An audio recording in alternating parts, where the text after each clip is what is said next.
So recently we catch hold of Manmeet and Dr. Krishnan, particularly this very interesting paper in Science Advances. But then it appeared that he has to give a annual progress report to IIT Bombay committee members, and also Manmeet's this PhD proposal seminar was due to the IITM research fellow advisory committee. So then the suggestion came from academic cell, but can we combine all these three purposes in one seminar? So eventually we have done that. Manmeet has agreed. IIT Bombay faculty members, Professor Suvimal, Professor Chandra, Professor Sridhar, they have all kindly agreed. All our RFRA committee members in IITM also has agreed. They have all, you know, um, agreed to assemble at this time. So finally, we have the 36th Professor Ananthakrishnan Colloquium today, along with RARF committee who will evaluate Manmeet's not just this paper, but proposal from the angle of PhD.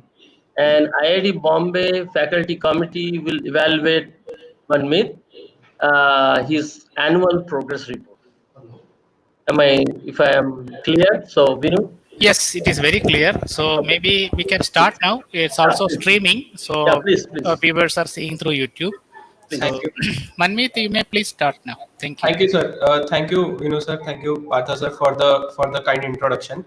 So I am Manmeet Singh, and I am a climate researcher at IITM, and I've also registered for my PhD. This is the third year of my PhD that I've registered at Climate Studies, IDP in Climate Studies in IIT Bombay, and this is a joint seminar as Dr. Partha has already told, for 36th Professor Ananthakrishnan Colloquium, RARF committee at IITM, and third annual progress seminar at IIT Bombay. So this is the title of my PhD: the role of volcanic and anthropogenic aerosols on the tropical ocean atmosphere land coupled system and the South Asian monsoon.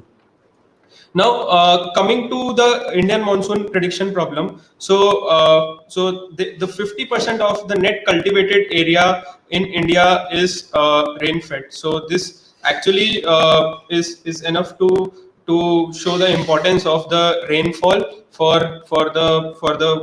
the Indian region. And seasonal monsoon forecasting is challenging for statistical and dynamical models. Now, the non-stationarity in ENSO-IM relationship is recognized as a major bottleneck for advancing seasonal predictions of the Indian monsoon, and it has been recognized since a long time that ENSO plays a very vital role for Indian monsoon interannual variability, and the coupling of Indian monsoon with ENSO particularly and IOD is of paramount importance.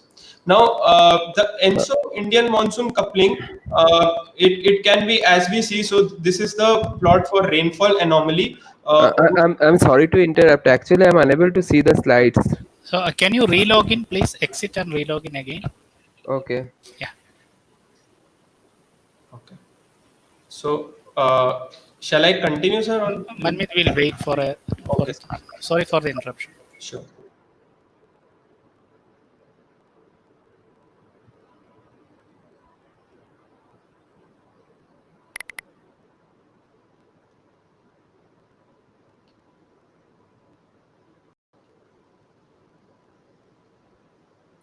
Yes, now I can see. Yeah, Manmeet, please continue. Thank you, sir. Okay, so we can see this is a plot for rainfall anomaly from 1871 to 2016 for the Indian summer monsoon rainfall, and we can see that the years of drought, which are shown in red, are predominantly associated with El Ninos, and the years of wet monsoon or floods are associated with La Ninas. But not every time a drought might be associated with an El Nino, and not every wet monsoon might be associated with a La Nina. So whether this coupling will happen or not is a big question, and it is an important aspect in determining the direction of Indian monsoon. So setting this background, we have seen, so that there has been a considerable amount of research on ENSO IM coupling in the past. So starting with Torrance and Webster in 1999 to Kumar et al., who showed that the relation between ENSO and Indian summer monsoon rainfall might be breaking because of global warming, and which was followed up by Gershunov et al. 2001, who showed that ENSO and monsoon, the relationship is stable, and Wang et al. In 2008, they showed that the decreasing strength of ENSO Indian monsoon anti-correlation by studying the relationship of ENSO to various modes of monsoon variability. So a lot of work has been done in the past on ENSO Indian monsoon system. Also, there has been this paper by Krishnan and Sugi 2003 showing the role of PDO on Indian monsoon, and Krishnamurthy and Krishnamurthy 2014 on the role of PDO on ENSO monsoon coupling. Also, Ashok et al. 2001 have shown that whenever ENSO monsoon relationship has weakened, the IOD monsoon relationship has strengthened. So this ENSO monsoon coupling is actually very important for the Indian monsoon, and this is these are some of the works which have focused on the ENSO monsoon coupling in the past. Now coming to this new approach of this is called phase coherence analysis. So PCA here basically means phase coherence analysis.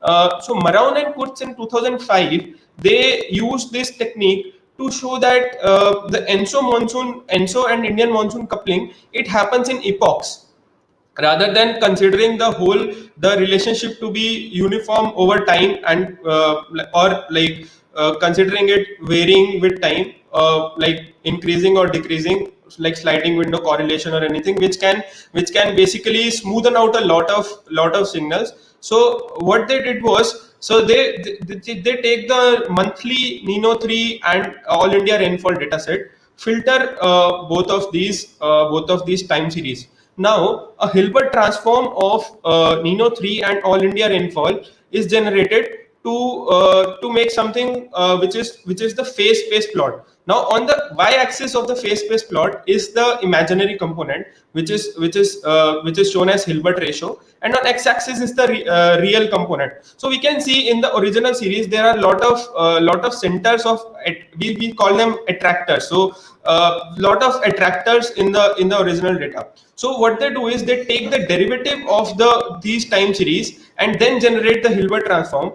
So after that, this phase space plot, it shows a common attractor. So now in the theory of oscillators or phase synchronization, it is known that if a system is oscillating around a common attractor, the theories of phase coherence can be applied on those systems. So both the single first derivative of ENSO and All India rainfall time series, they are they for the historical data, they showed that they are oscillating around a common attractor. So we can apply this theory of phase synchronization on them, and then they compute the phases of ENSO and Indian monsoon, and a difference of delta phi, that is the difference of phases of ENSO and monsoon, are plotted for their analysis, which is from 1871 to 2003. Now we can see this shading here. So this shading it shows the periods of, so in this delta phi plot, wherever we can see these plateaus, so these are the regions where the two systems are coupled to each other. Now, interestingly, they actually after doing this analysis, they observed that now these periods of coupling from maybe 1880 to 1900 and 1963 to 1980, these were also preceded by large volcanic eruptions. So they conjectured that maybe large volcanic eruptions might be having some role to play in ENSO and Indian monsoon coupling. Now, so yeah, so they conjectured, and they also said that so this phase coherence analysis, that phase information is very crucial for the coupling of two systems, not just the amplitude. However, in their analysis for the historical period, only 5 such eruptions were considered. So that was not a detailed examination for volcanic eruptions, and a lot of more evidence is required if we want to fingerprint the role of volcanic forcing on ENSO-IM coupling. So a lot of other evidence like paleoclimatic records and robust statistical significance methodologies, advanced techniques, and climate sensitivity experiments are very important to pinpointedly fingerprint that, okay, so whether large volcanic eruptions have a role in ENSO monsoon coupling or not. So this is so now this is the paper which is mostly being discussed in this presentation. This was published in collaboration with the colleagues from Potsdam Institute for Climate Impact Research, IITM Center for Climate Change Research, and Professor Chandra Venkatraman from IITM from IIT Bombay.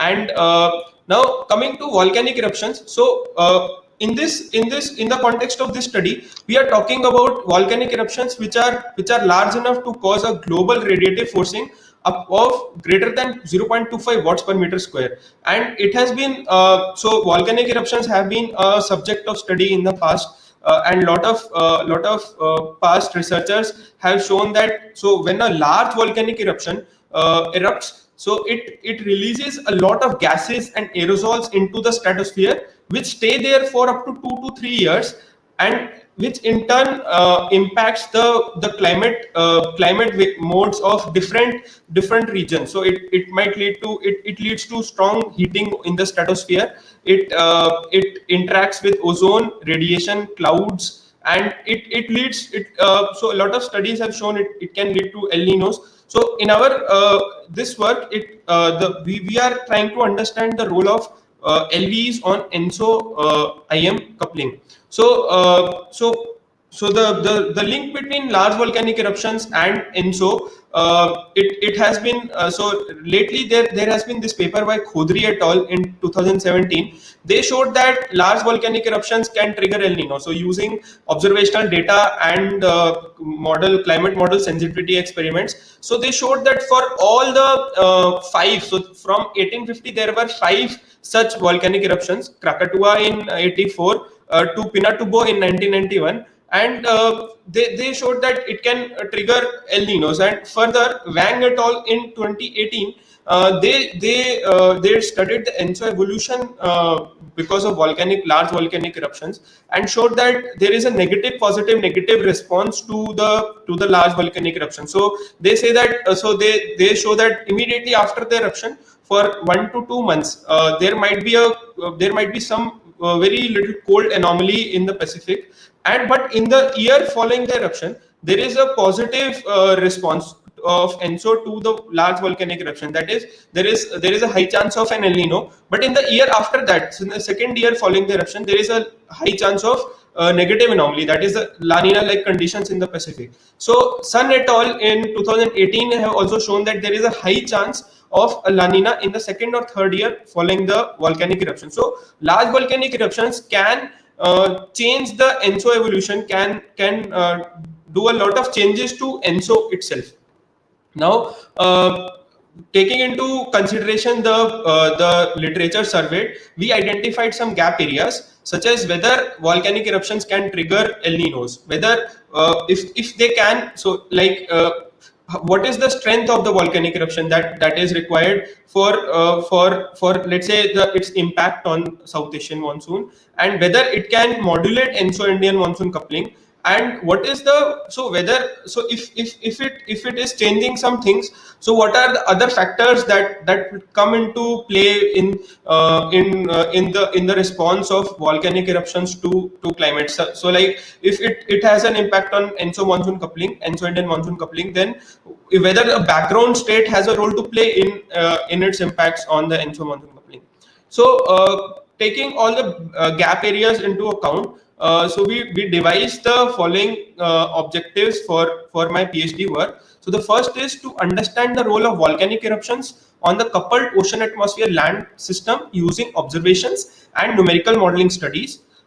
which has been completed in this work. The second is to assess the potential predictability of Indian monsoon emerging out of incorporating the volcanic aerosols in targeted IITM ESM climate sensitivity simulations, which is partially completed. And third is to assess the potential predictability of Indian monsoon emerging out of incorporating the anthropogenic aerosols in targeted IITM ESM climate sensitivity experiments. So here I would like to mention that. So this work basically started 3 to 4 years ago when I was also a part of the team, the climate model development team at IITM, which was working to incorporate the volcanic and anthropogenic aerosols into IITM ESM. And that is the time when Dr. Krishnan told me that why not we study the role of volcanic eruptions on ENSO monsoon coupling. So this was kind of a model also. We had implemented the volcanic aerosols, and from these from the observations and from the paleoclimatic simulations. So that is the background to this. So the problem or the challenge is, can large volcanic eruptions also have an influence on ENSO IM coupling? Now, if they have had an imprint on the ENSO-IM coupling, they should also have a fingerprint in the last million. Now, we have already seen that Maroun and Kutz, they kind of conjectured, but they left it at that. But there were only 5 cases of LVs in the historical period since 1850, but there are a lot of such cases we find in the last millennium. So what we do is, we take the data sets that we used for this work are the monthly paleoclimatic PIMIP3 climate model simulations from 8 models for the period 850 to 1850 AD, and paleoclimatic reconstructions for 14 reconstructions for ENSO, 11 reconstructions for Indian monsoon, 4 reconstructions for the PDO, and 1 reconstruction for the volcanic eruption, that is Sigl et al. 2015, and a suite of targeted climate model sensitivity simulations using IITM ESM observational data sets of ENSO and Indian monsoon since 1871. Now, coming to the phase coherence analysis, I already explained, as I've already explained while explaining the Maroun and Kutz paper. So we take the time series of ENSO and Indian monsoon and filter it to remove the intra-annual oscillations. So take the cutoff as 0.75 cycles per year. Then second order time differencing is applied on the monthly time series of the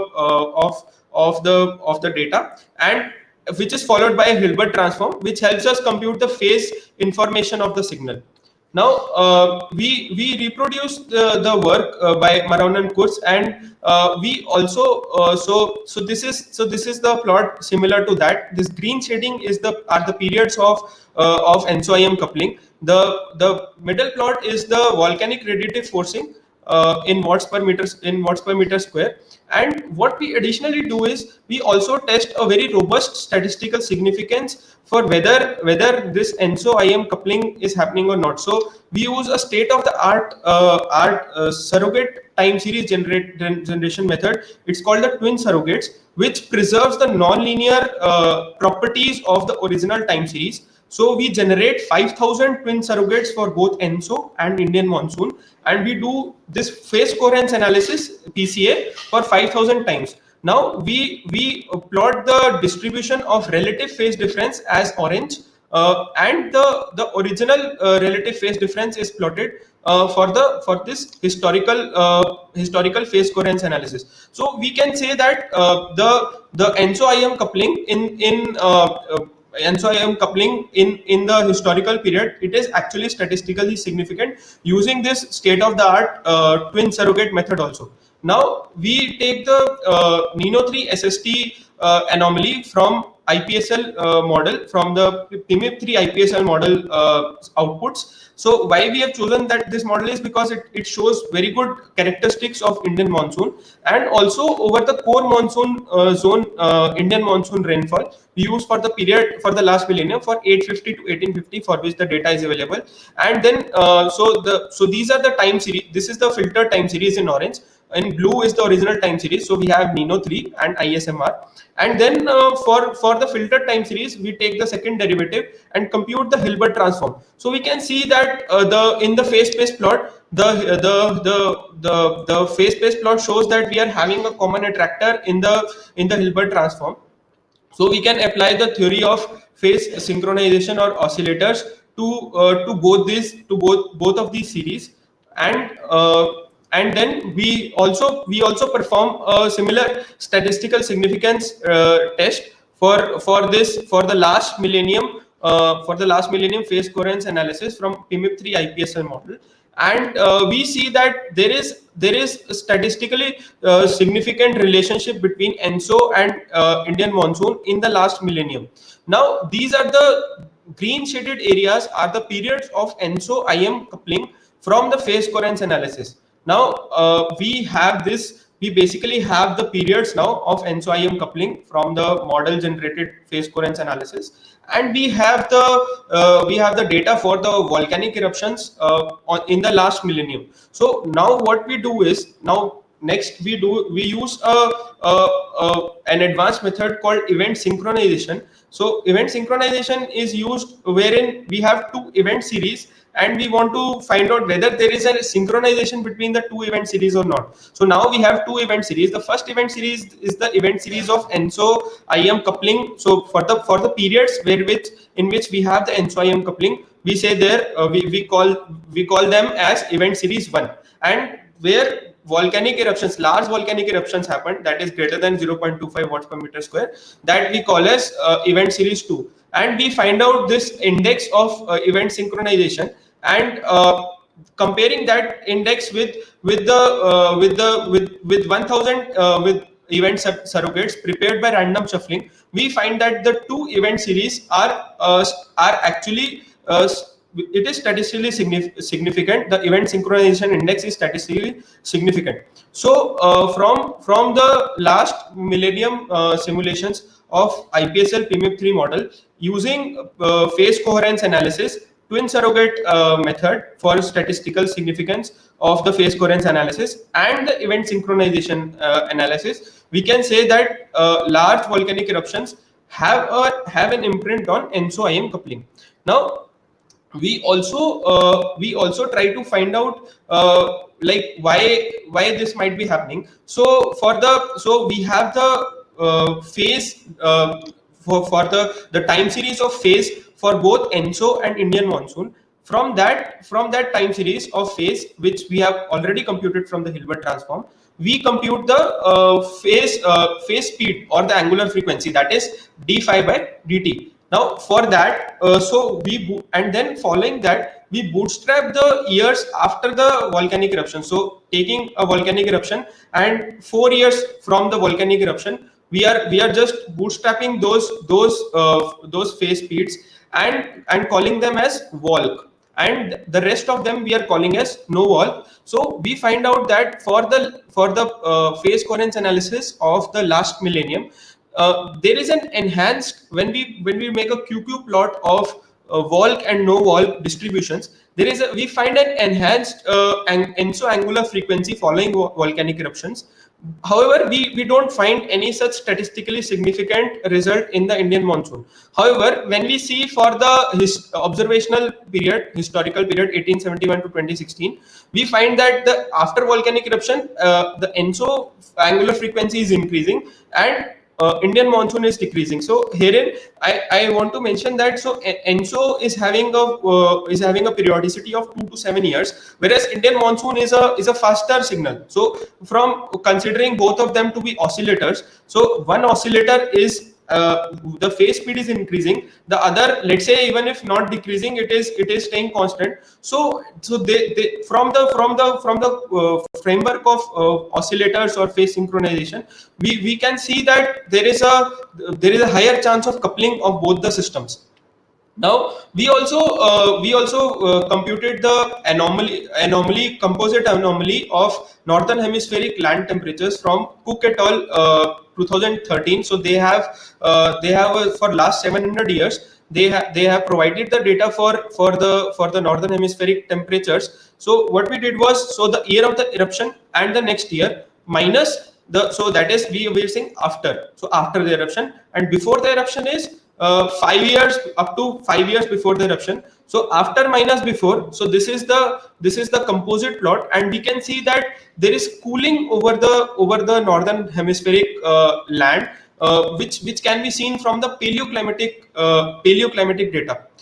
Now we also so after seeing the imprints of large volcanic eruptions on ENSO-IM coupling in the observational data in the PMIP3 IPSL model data using phase coherence analysis, we also use 25 paleoclimatic reconstructions, 14 for ENSO, 11 for monsoon, and also 4 for PDO. So we conduct a Bayesian analysis, which is basically very simply a computation of the probabilities of ENSO-IM co-occurrence, such that let's say ENSO, okay, so conditional to ENSO and LVE, then conditional to ENSO and PDO, and ENSO and PDO and LVE. So let's say X is the total count of drought events co-occurring with El Nino, Y is the total count of monsoon excess events co-occurring with La Nina, Z is the total count of El Ninos, and W is the total count of La Ninas. So X plus Y divided by Z plus W will give us a probability of ENSO-IM co-occurrence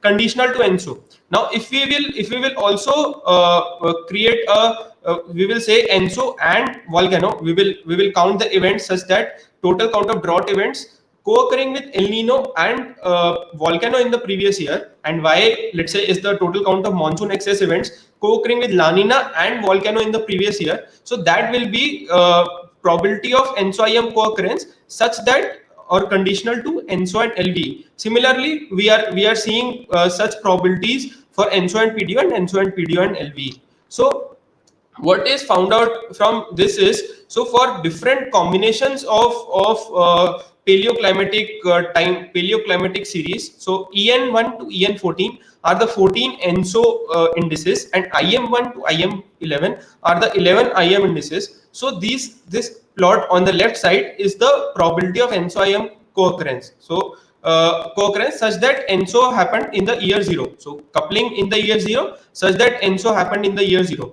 And on the right side is probability of coupling in the year 0 such that ENSO occurred in year 0 and volcano occurred in the year -1. So we can see that in some cases, so out of 149, 93 such combinations, we find an enhancement in such probability, and in some cases it's doubling, more than doubling in some cases also for the last millennium. We also conduct this analysis for the going further from the volcanic eruptions. So let's say probability of coupling in the year 0 such that ENSO in year 0 and volcano in the year -1, and then volcano in the year -1 and coupling in the year 1, then 2, then 3. So basically 4 years from the eruption. So we find out that the enhancement in the probability of ENSO-IM co-occurrence, it is more relative to relative to when volcanic eruption was not there. However, it is decreasing as the time with the time as we move away from the volcanic eruptions. So we also try to see the probability of LV induced IM coupling and the role of decadal variability or the PDO. So we also we take 4 PDO datasets: Mann et al., Erigo et al. 2006, McDonald et al. 2005, and Biondi et al. 2001. So we find that first 2 things we note from here. So the first is that conditional to PDO, in addition to ENSO, there is a higher probability of coupling rather than when we didn't have a PDO supporting an ENSO. So herein we are considering ENSO and PDO to be the case when a warm PDO and an El Nino co-occur with each other, and a cold PDO and a La Nina like condition co-occur with each other. So we find that it is already enhanced with just the PDO. But the probabilities further enhance when we have a volcanic eruption in the year before the coupling. So, and that also it is more it is the probability of coupling such that volcano and PDO is more up to the year 4, but it is decreasing with time as we move away from the volcanic eruption, and this is we are seeing consistently across the PDO datasets. So with now with paleoclimatic proxy analysis and Bayesian analysis from there, the phase coherence analysis, we then design sensitivity experiments using IITM ESM to understand the LV induced IM coupling in IITM ESM. So we take 100 members, 100 initial conditions from the pre-industrial control simulation of IITM ESM, and we integrate them for 3 years. Now we are randomly choosing these initial conditions, and so in that we have 29 cold ICs. So cold ICs I'm calling where the Nino 3 anomalies are like La Nina. Neutral 47 neutral ICs and 24 warm ICs. So warm ICs are like El Nino.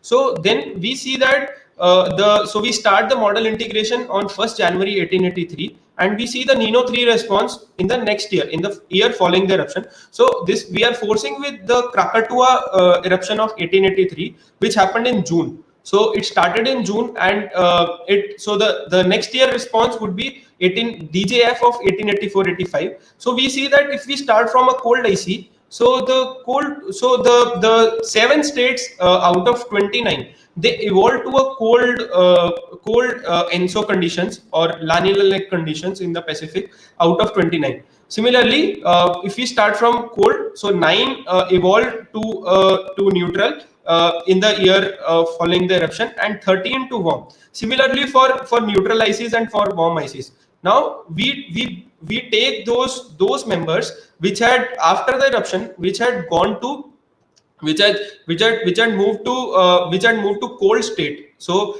cold IC to cold state and neutral IC to cold state, warm IC to cold state. So we have 25 such members. So what we do is we repeat these experiments, but these states have initially we have applied the Krakatoa forcing. They have gone to a La Nina like condition. Now we repeat the experiment, but with 4x volcanic radiative forcing. And after that, what we see is that I'll be coming to the results, and we take the warm ICs. We take the states that move to that transition to the warm states. So 41 such states are there out of 100, and we decrease the volcanic radiative forcing to 1/4. So these are the climate. So in these two experiments, we are trying to see the role of strength of volcanic forcing. And in the first set of 100 experiments, we are trying to see the role. We're trying to see how LVEs are modulating ENSO-IM coupling. Now, on the left side is shown the. So we also have the no volcanic run. So which is the reference run for the 100 members. So we can see here in green is shown for neutral ICs, starting with neutral ICs, the transient evolution of the Nino 3. In red is shown the transient evolution starting from warm IC, and in blue it is shown the transient evolution of Nino 3 anomaly starting with cold IC. So we can see that when we apply VRF1X, so VRF1X is basically 1X Krakatoa forcing. So we can see the evolution of delta Nino 3, that is VRF1X minus ref. So when we apply the volcanic forcing, volc minus no volc for the same cases. So we can see that volcanic eruption. So this is the stratospheric global mean stratospheric AOD starting from 1883 to 1885, December 1885. So we can see that without a volcanic eruption, a state which is starting from let's say warm IC. So it is so by January of year 1, it is staying in warm state, and by DJF of year 2, it goes into a cold anomaly. However, when we apply volcanic forcing, so initially it goes to this cold anomaly, but in the DJF of 1884-85, it moves towards warm ENSO. And similarly for the cold IC, when we start from cold IC, it goes to it stays in the cold state in the January of 1884. However, it moves to a warm state in the DJF of 84-85. We can see opposite behavior in case of VRF1X minus ref. So basically, we were discussing about how volcanic eruptions are enhancing the angular frequency or phase speed of ENSO. So similar thing we can see in the transient evolution of Nino 3 and delta Nino 3, which is VRF 1x minus ref. So we also show the spatial maps of Volc minus no Volc for the 100 member experiment forced with Krakatoa volcanic radiative forcing. So we see that a volcanic eruption, it leads to warm SSTs in the Central Pacific, which and also, so this is the delta SST plus SAT, so sea surface temperature and surface air temperature. So Volc minus no Volc, so that is why we are saying delta. And we see that there is a so the composite shows warm SSTs in the Central Pacific and cooling over the Tibetan Plateau, and this is also associated with deep thermocline in the Central Pacific, and also higher relative SSTs over Eastern Indian Ocean. Now, when we examined the clear sky shortwave radiative forcing, the difference of clear sky shortwave radiative forcing at surface, we saw up to 5 watts per meter square radiation cutoff in the northern hemisphere, and this was also associated with a weak monsoon over India.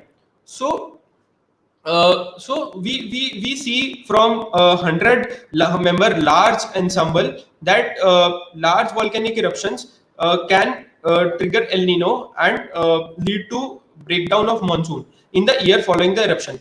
And now next we are trying to see the strength of volcanic eruptions. So we have already done 25. So we chose 25 states from the 100 which went to a La Nina like condition in the year following the LVE. Now when we run these 25 experiments again, but with 4x VRF 4x, we see that the states have flipped and it has transitioned to an El Nino like condition. Similarly, for the 41 states which out of 100 which transitioned to a warm ENSO following the eruption, we decrease the volcanic radiative forcing and rerun the experiments again, and we find out that there is a much reduced anomaly, positive anomaly in the year after the eruption. So basically, the increased strength of volcanic eruptions is trying to push the system towards an El Nino or El Nino like condition. We also examine the spatial maps of SST plus SAT, delta SST plus SAT, and delta precipitation for VRF 4x minus ref, VRF 1x minus ref, VRF 0.25x minus ref, and VRF 1x minus ref for the 41 members and for 25 members. So we can see that initially when we had after the eruption, when we had a La Nina like condition in the Pacific associated with a normal monsoon. So doing the same experiments again, but with increased volcanic radiative forcing, we see that there is an El Nino like signal in the Pacific, and there is a breakdown of monsoon over India.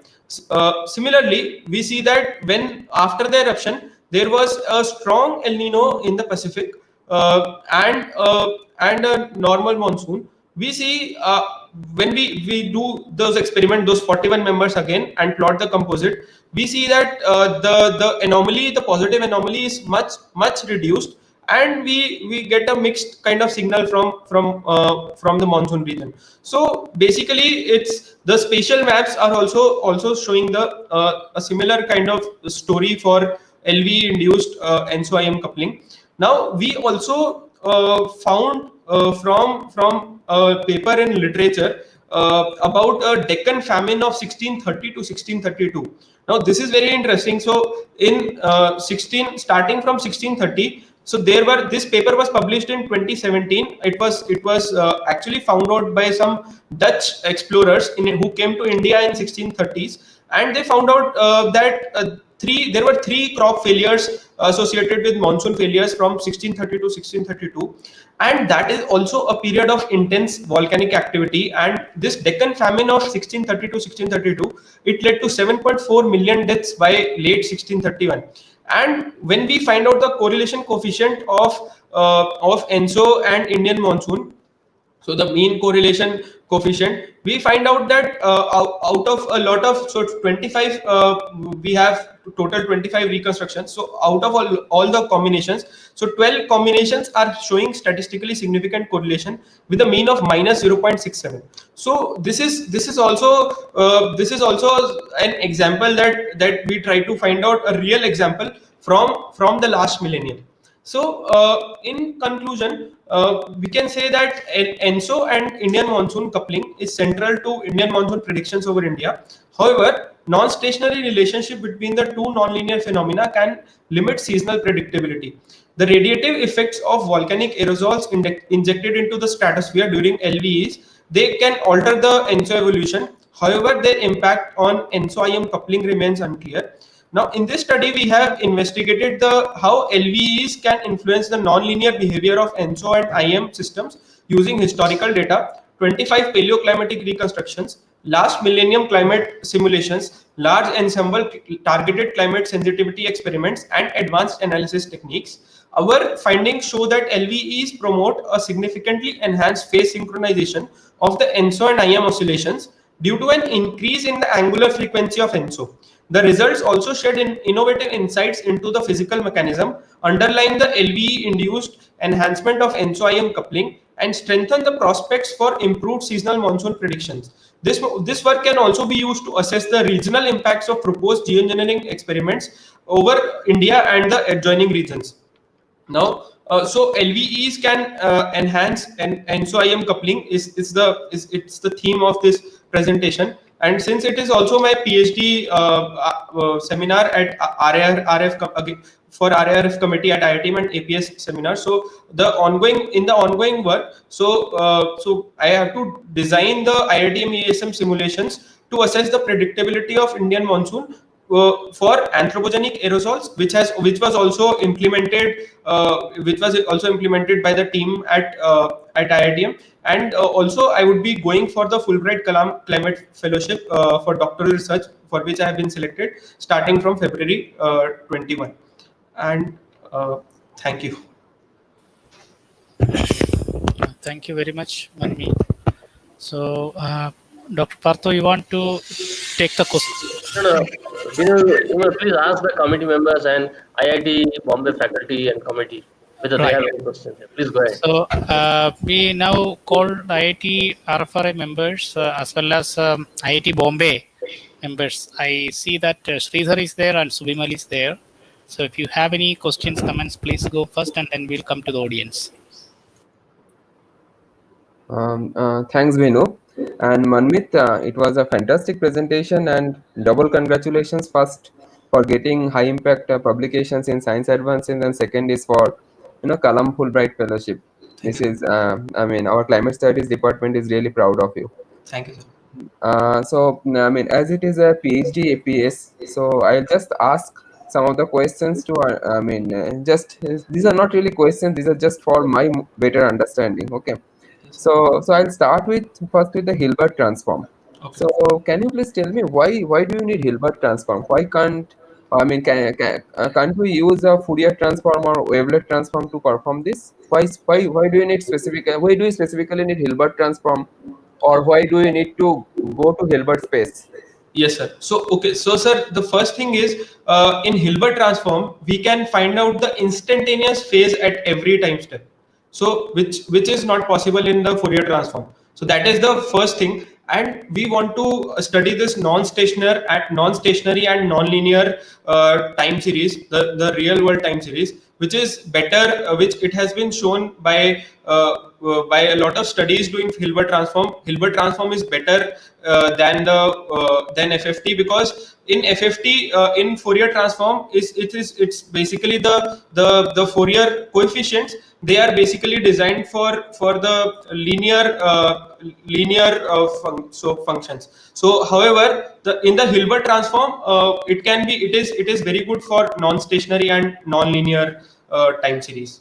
And more importantly, in Hilbert transform, we go from, so we have, let's say, a real time series. So after doing the Hilbert transform, so let's say X is the original time series. So X cap T will be having the original real component plus the phase information instantaneously. So we are not going from any domain. We are not we are staying in the time domain. However, in the Fourier transform, we go from time domain to, let's say, the frequency domain, and then we come back. So it is Hilbert transform is useful if we, so at every instant of the time we want to compute the phase information. Can you please tell, you mentioned about non-stationarity. So how Hilbert transform is taking care of non-stationarity, and So how is it getting rid of the noise? So essentially, I can understand that this many of these time series has three components. Of course, one is that trend, one is oscillations, and third one is mostly noise. I mean, very broadly. I mean, yeah, of course, yeah, there are multiple oscillation component, multiple trend yeah, component. So yeah. how is it taking care of noise, and how is it taking care of non-stationarity? If you can explain in So, details, that would be, I sir, mean, in simple terms, if I can say so, Hilbert transform is I can maybe explain the computation of that. So let's say we go to the Fourier space, and then we take a 90-degree phase change.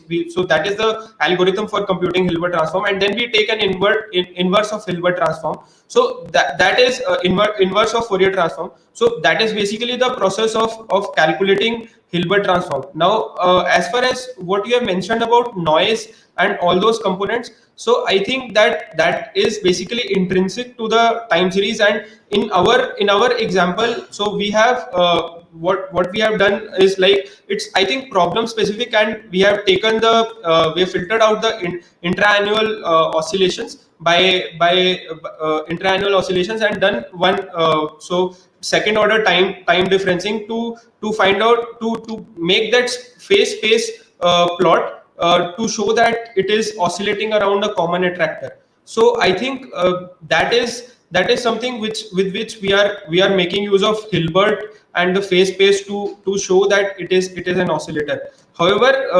whether it can be, whether the noise and that part it is considered, so it is, I think, taken care of in the filtering aspect before the Hilbert transform. and what sort of filters have you used? So, sir, one is the I showed already. I showed, so less than 0.75 cycles per year. I have removed, and then I have, so for the after that I have done second order time differencing. So before the Hilbert transform. So that was basically done. So if I can show here, so this phase space plot, if you see this, if you directly plot this, so there will be a lot of so like Maron and Kurtz had shown, there will be a lot of attractors. So like this one, well, there will be a lot of attractors. But then if we do some kind of transformation to that, or use a difference time series, so only if we can use we get a common attractor, is we can use this method. Okay. Yeah. My other question, I mean, of course, there are a few more questions. The second question is that, when you're talking about any kind of coupled system, let's say there are two variables which are coupled with each other, or two processes which are coupled with each other. So there was probably you're aware that there was a very famous paper by Sugiura et al. In 2012 in Science, which came in Science, where it was mentioned that, I mean, where they have shown that, when these two variables, if you plot them, at some point of time they will find them correlated, if at some point of time you'll find them anti-correlated, and at some point of time you'll find them not correlated. So it depends on essentially epoch, or some kind of time frame.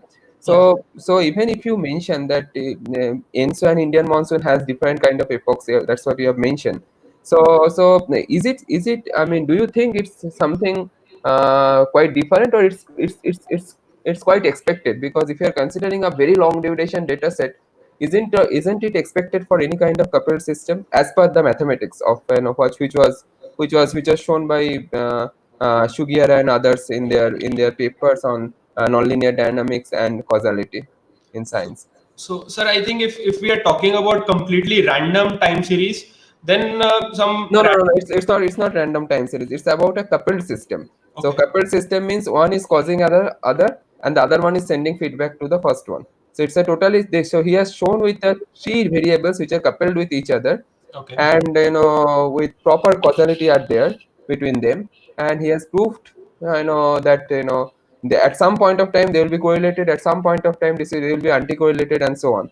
So if that is the case, then don't you think that it is kind of expected that this should be the case, and you'll get a different epoch?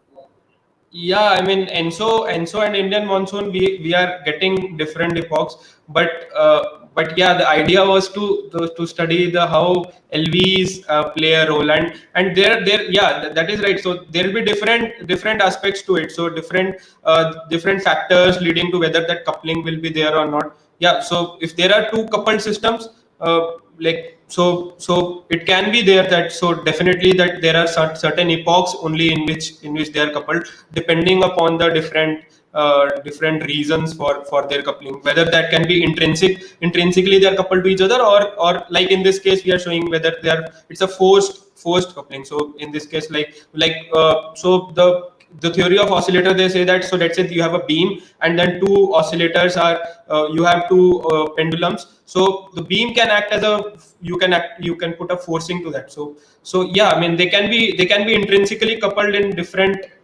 times, and they can be forced coupled also, but sir, they can be uncoupled also. I mean, that is something, the real signals we yeah. No, I mean, my point is something different. I mentioned that if, let's say, if they are coupled, we consider them to be coupled, Yeah. but even with that also you'll get different epochs. That's mathematics says that. So any coupled system, let's see, if you're considering two coupled variables, 2012 that Sugiura paper mathematics that proves that, the science paper proves that even in a coupled system, two variables will have a different epoch. At some point of time they will be correlated, at some point of time they will be anti-correlated, at some point of time they will be not correlated, and so on. Yeah. So this makes, I mean, I'm talking more in a generalized way. So if that is the case, then I would expect that ENSO and All India rainfall also should have this kind of epochs Sir, possible. I mean, but I that's think, yeah, yes, yeah, I think you are talking about coupling in terms of the full time frame, right? yes. Okay. Full time frame means I mean, there is, I mean, we cannot really think of population, but if you are considering certain periods, and Yeah. then maybe, I mean, I can understand it may not be directly related to your work, but it may be more related to this paper, Maroon and Cruz's paper. But maybe it's worthy to look into that paper. That's a very nice paper by Science, and they wrote it in Science, and it was very nicely written in a very simple language. Is written, so you can actually have a look and find out how we can relate this concept with that one. That Sure. maybe interesting thing to look into. Yeah, sir. But one very brief comment I would say is that, so in the long term sense, when we talk about coupling, and in this what Maroon and Kurtz and is done is, so we are talking about instantaneous coupling. So I think that, yeah, that paper. Thank you for referring that.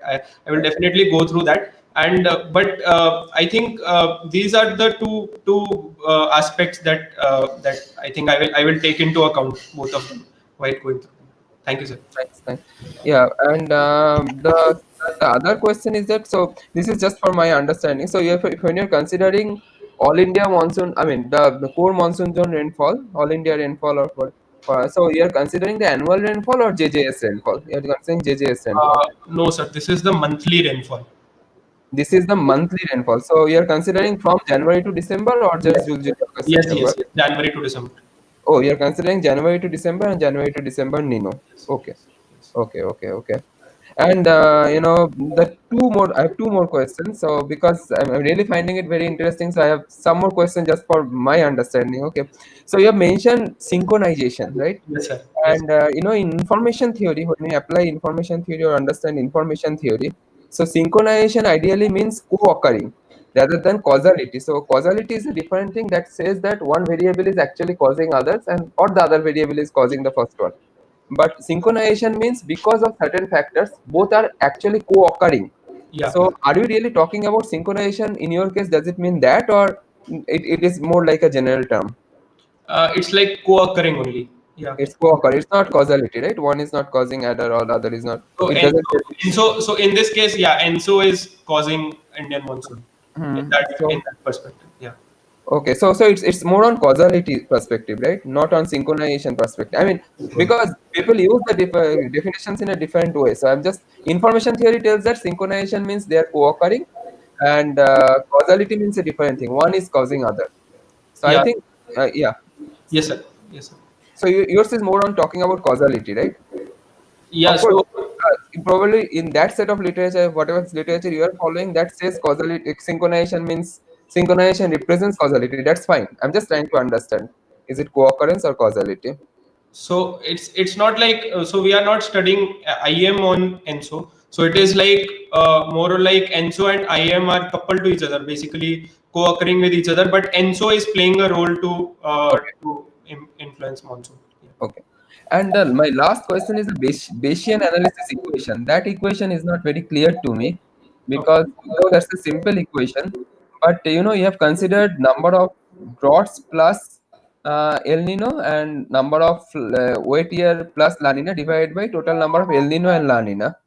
But does that also means that you are considering if in a La Nina year if drought occurs, or in a El Nino year if it is a wet occurs, then it's not really a causality, right? It is something else. But your Bayesian analysis indirectly is considering that, and that may result into some kind of a wrong. I mean, some information which may not should not be there, right? Okay. So sir, in and so I am co-occurrence. I'm considering only El Nino and droughts and La Nina and monsoon excess. That's all. I mean, no, La Nina and droughts and El Nino and floods are not.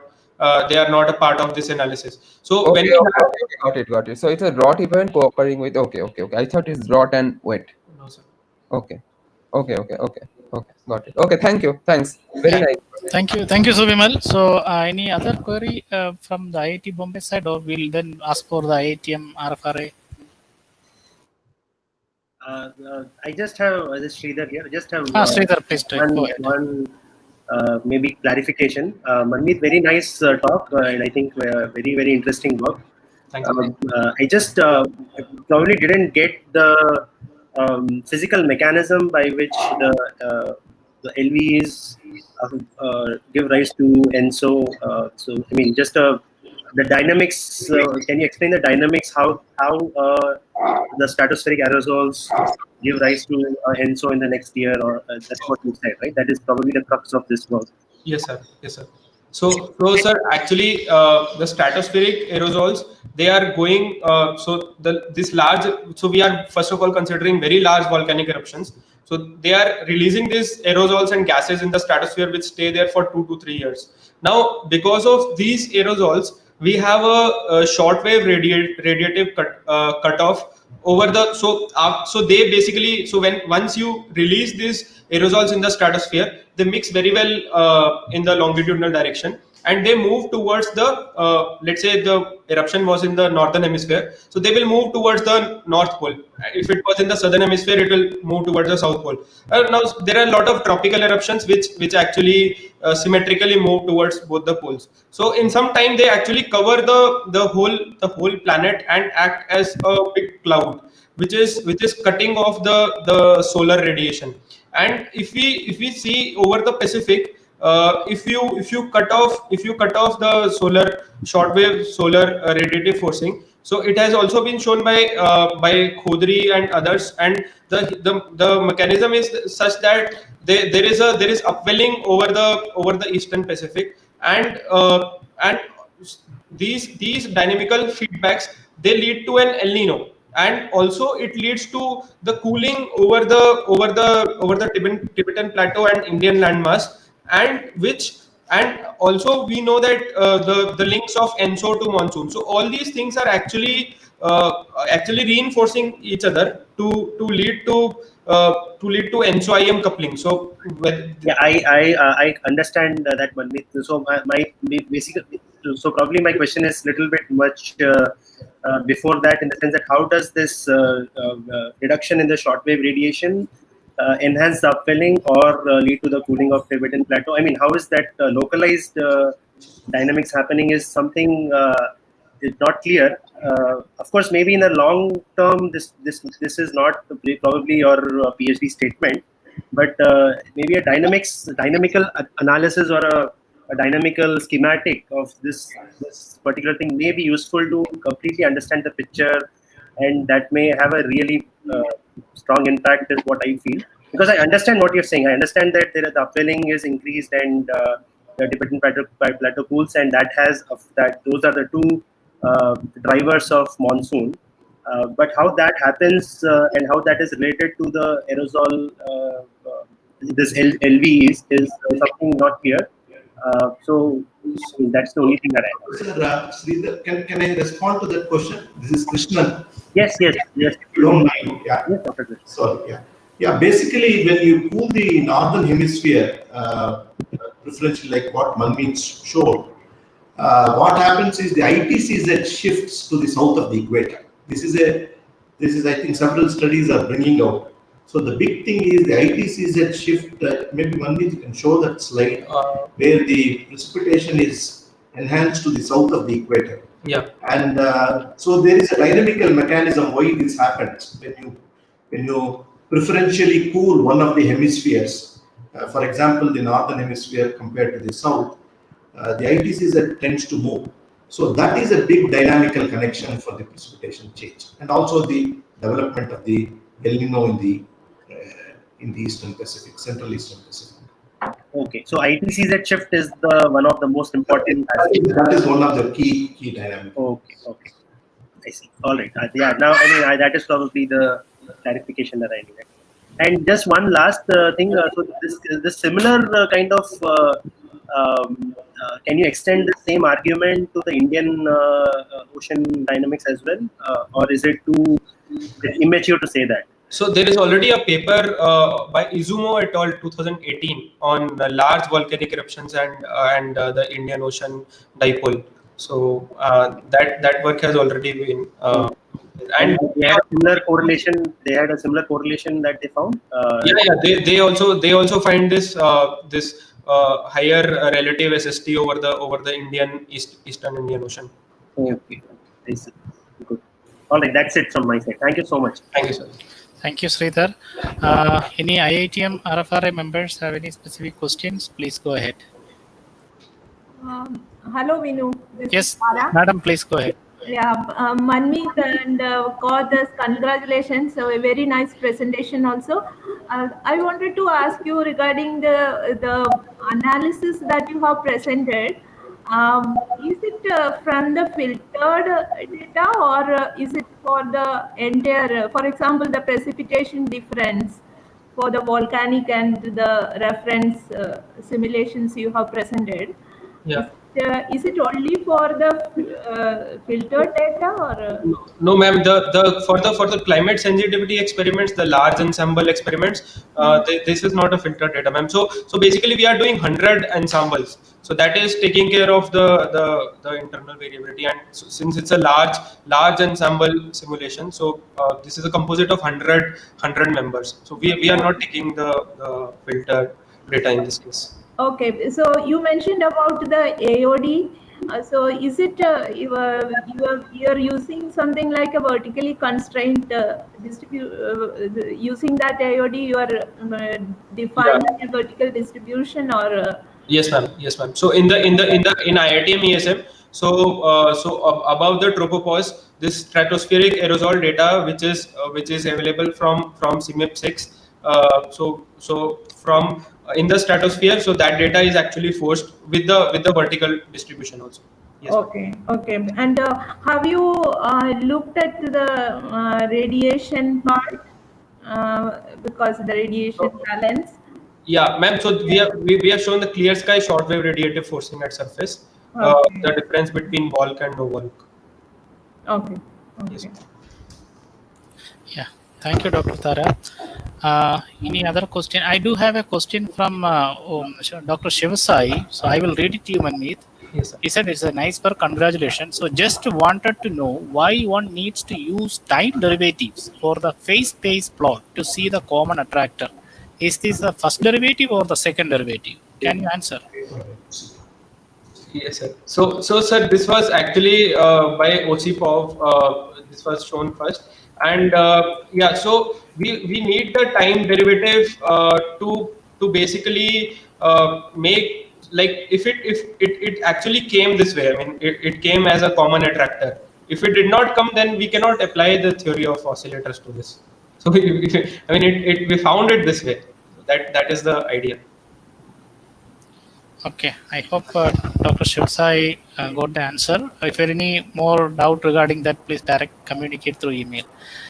So I did not get more questions from the audience. I think they are fine. So Okay, I now, have one question, Vinu. yeah, sir, please go ahead. Manmeet, excellent work. Thank you. Congratulations. I mean, I'm very happy to see this work. And of course, I've not completely read it, but I will certainly read it and I'll get with many questions. But one question I have, I think somebody else also asked it, but maybe I missed the answer.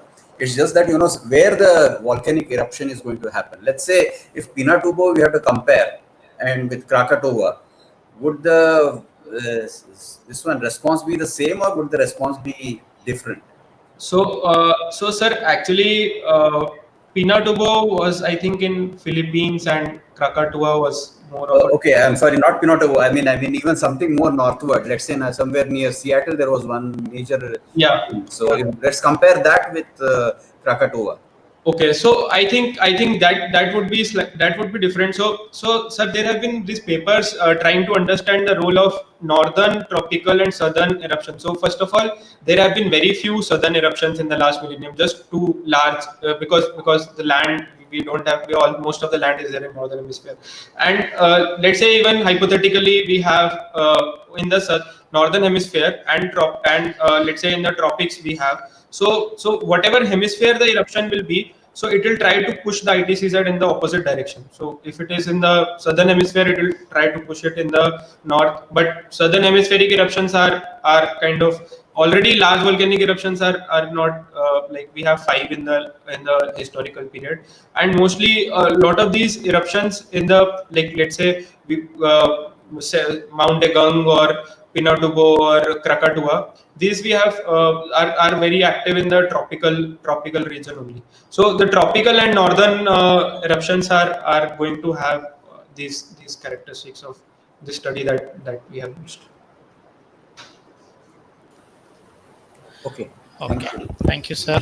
So, any other questions? I do have a very small question. So, in the large volcanic eruption forcing, so all types of aerosol that you force, or what are the characteristics of the aerosol you better for the representing the LVEs? Yes.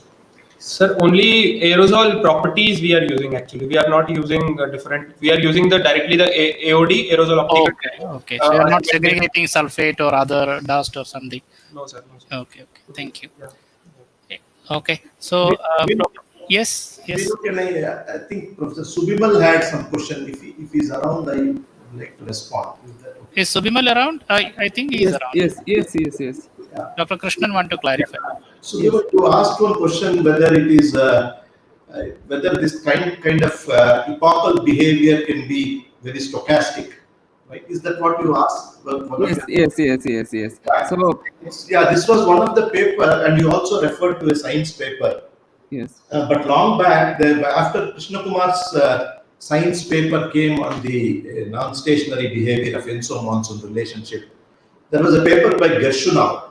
What he did was he took 2 random time series, and he argued that even these 2 random time series can exhibit epochal behavior when you do this running correlation. Okay. So Marmanpur's paper, if you basically go and see what they argue is this epochal phase synchronization. They say it is very unlikely to be a result of stochasticity. It is more likely it is something forced externally. It is very unlikely that it can happen by random. That is the main conclusion. Okay. No, actually, I asked slightly different. So I didn't ask about the stochasticity, but what I wanted to say is that, let's say if there are 2 coupled variables, fully coupled variables, and so if you I mean, let's say if you simulate them for a longer period of time, or let's say you have a long-term simulation, then what this Sugiar et al. Have shown is that they have considered a very simple equation. So not really a specific, natural time series or any kind of thing like that. So what they have shown is that at some point of time they are correlated, at some point of time they are anti-correlated, at some point of time they are not correlated. And they mention this is some sort of a pattern which comes out in a coupled system. So their point was something different. So from two time series, when they are correlated or anti-correlated, you cannot really talk about causality from that. But Yeah. what I'm trying to say is that I'm just trying to link both of them, and I'm trying to understand that Okay. whether this kind of epoch can it be a natural thing or not. So that was my question following that Science magazine paper. Yeah. So Yeah, this is yeah, it can be natural, but what they are telling is all these epochs in this slide, for example, when there is a coherence between these two oscillations, they are mostly telling it is forced externally. okay. It's very unlikely. That was the conclusion of the Okay. Marwan paper. And they also argued that traditional techniques like wavelength transform or Fourier will not be able to identify this phase synchronization.